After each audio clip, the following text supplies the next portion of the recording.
मेरा एक सवाल है रवि आपसे, इससे पहले मैं अनिल सक्सेना के पास जाऊं, इस चीज़ को जो उन्होंने अरुणेंद्र जी ने कही है उसको लेकर। हमारे एक दर्शक हैं अभिनव अग्रवाल, उनका कहना है कि आपके परिवार ने इस पूरे रास्ते के दौरान किसी स्टेशन पर उतरने की कोशिश क्यों नहीं की कि उतर के किसी नज़दीकी अस्पताल में जाके इलाज करा लेते अगर ट्रेन में डॉक्टर नहीं मिल रहा था तो?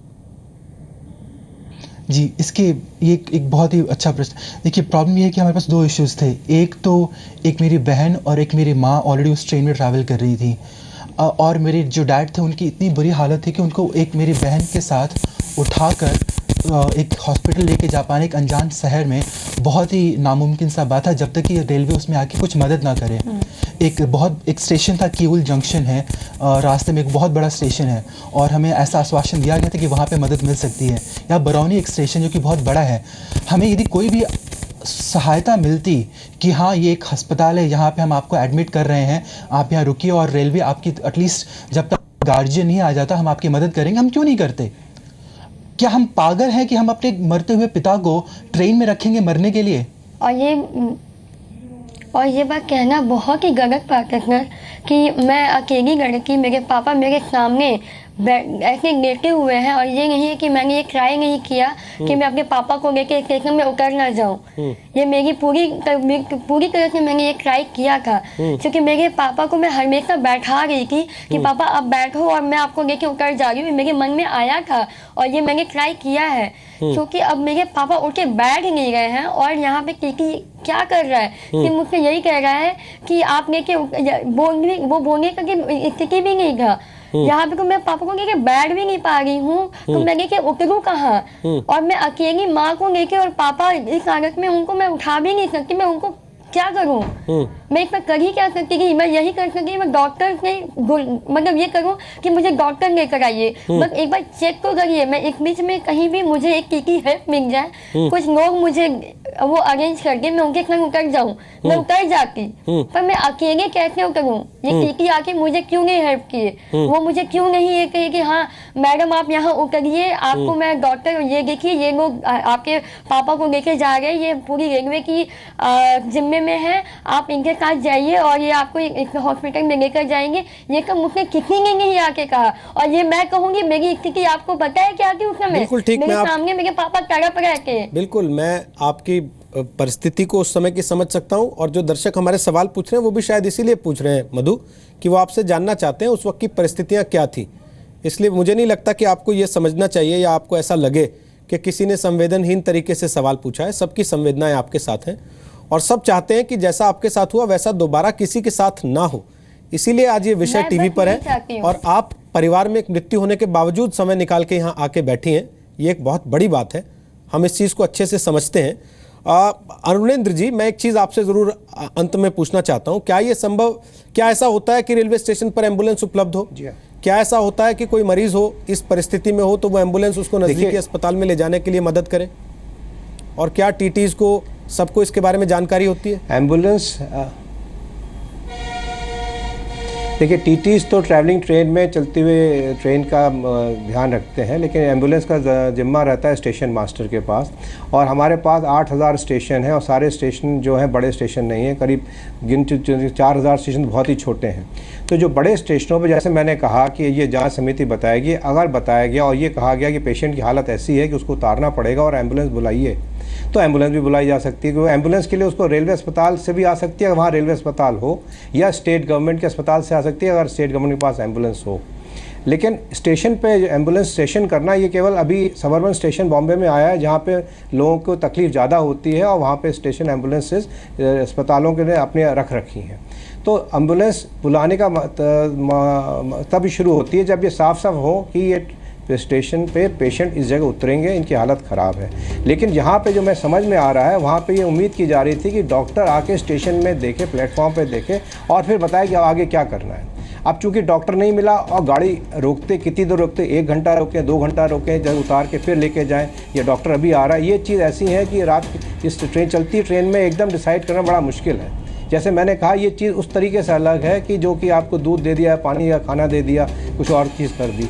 लेकिन ये पेशेंट, इसमें बिल्कुल साफ है, ट्रेन में हम ये नहीं चाहते कि आप एक हॉस्पिटल ऑन ट्रेन बना दिया जाए, लेकिन हम ये ज़रूर चाहते हैं कि ये कोई भी पेशेंट रेलवे में एक सुखद अनुभूति से उतरे और मतलब इस समय अगर साथ में यात्री कोई ऐसा डॉक्टर हो या कोई इनको सलाह कर सकता हो कि भाई आप उतर जाएं और कोई मदद कर दे तो वो एक बहुत बड़ी चीज़ हो। आखिरी सवाल है सर मेरा, लेकिन ये एक थोड़ा सा धुंधला सा पन विषय है, आखिरी सवाल है मेरा, काम नहीं किया आप क्योंकि ये रेलवे चीज़ से अब जुड़े रहे समिति हैं, जो है आप इस बात को बेहतर जानते हैं कि रेलवे कितना बड़ा नेटवर्क है या उसके साथ और कितनी तरह की दुश्वारियां जुड़ी होती हैं। उसके बावजूद मेरा ये आखिरी सवाल है सर, इसका मतलब हम ये समझें कि ट्रेन में जी हाँ, डायपर मिल जाएगा, ट्रेन में बच्चे का दूध मिल जाएगा, ट्रेन में मोबाइल का चार्जर मिल जाएगा, शायद कभी कभी इंटरनेट के लिए वाईफाई भी मिल जाएगा, लेकिन डॉक्टर नहीं मिल सकता?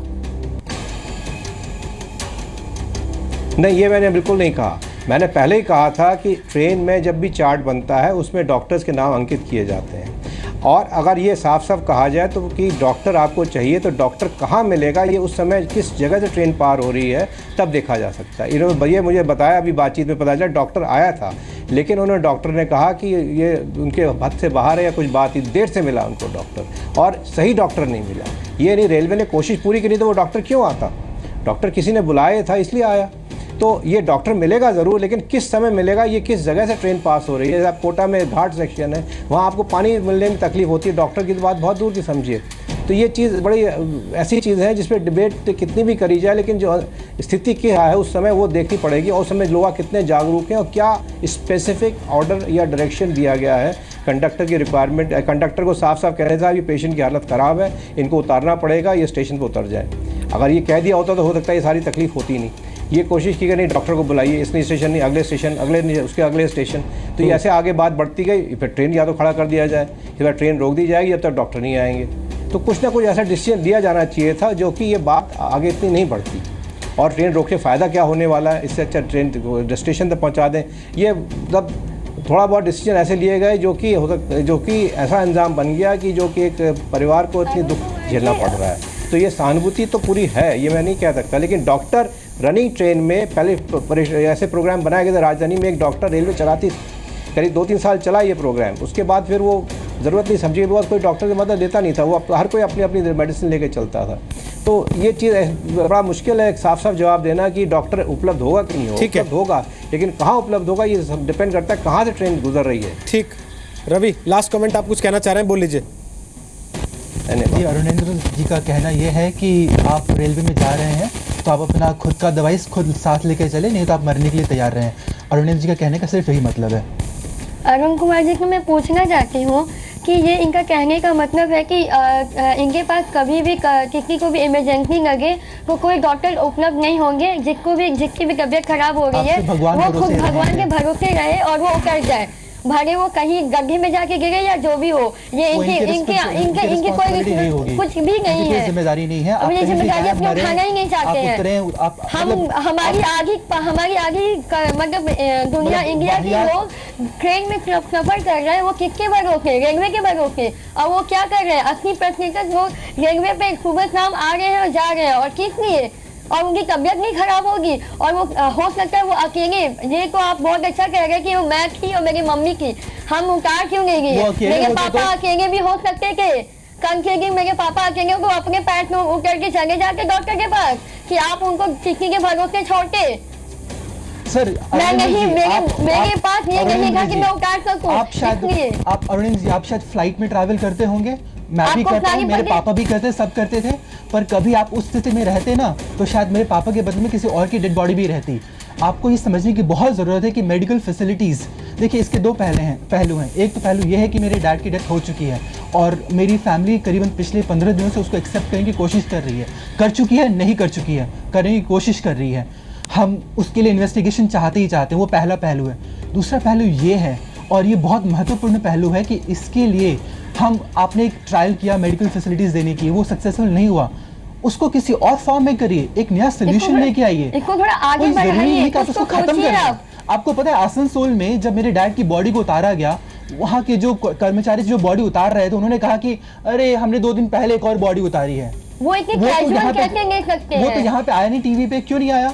क्योंकि लोग इतने क्या करें, वो किससे जाके लड़े? वो क्या सबके पास ट्विटर है? मेरे पास एक्सेस है, उनके पास तो नहीं है, क्या करे वो? किसको उसको ट्वीट करें? जिसको दूध के लिए ट्वीट करने का है तो वो कर सकता है, जिसके पास नहीं है ट्वीट करने के लिए दूध का, वो क्या करेगा? वो रवि जी, अब उसमें थोड़ी सेंसिटिविटी जरूरी है। आप रवि जी, माले से सोच रहे हैं और मधु ग्राउंड जी। लेवल पे आके सोचिए एक बार।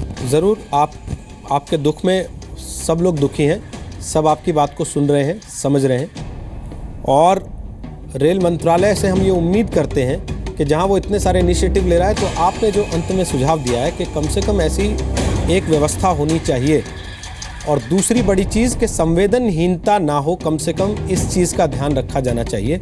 और हमारे बहुत से दर्शक ये कह रहे हैं कि ख़ास तौर पे टीटीज़ को इस चीज़ के लिए ट्रेन किया जाना चाहिए, इस चीज़ के लिए सेंसिटाइज़ किया जाना चाहिए कि ऐसी परिस्थिति में उन्हें किस तरीके से पेश आना और किस तरीके से रिएक्ट करना है। उससे भी काफ़ी हद तक चीज़ें सुधर सकती हैं, इसी उम्मीद के साथ कि आगे किसी के साथ ऐसा ना हो। आप सबका बहुत बहुत शुक्रिया, आपने समय निकाला। ताल ठोक के एक्स्ट्रा सॉन्ग देख रहे थे आप।